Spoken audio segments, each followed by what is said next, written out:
Welcome to Luca is a Billionaire, where the only thing I invest in is your answers.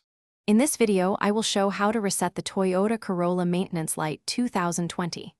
Sit in the driver's seat with the key off, press and hold the trip reset button, turn the key to on without starting, wait until the maintenance light blinks and resets, then release the button and start the engine to confirm the light is off. If that doesn't work, try disconnecting the negative battery cable for a few minutes and repeat the steps. This light mainly reminds you about scheduled maintenance like oil changes, tire rotation, or inspections, and it can be reset after the service is completed.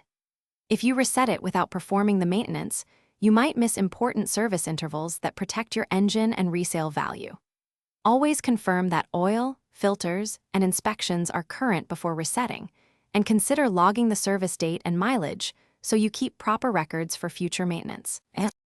If the maintenance light comes back on after a reset, it's a sign to scan for diagnostic trouble codes using an OBD2 scanner or to verify service history.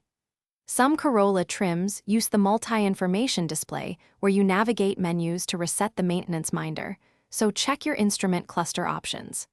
When in doubt, consult the owner's manual for the exact sequence or visit a trusted service.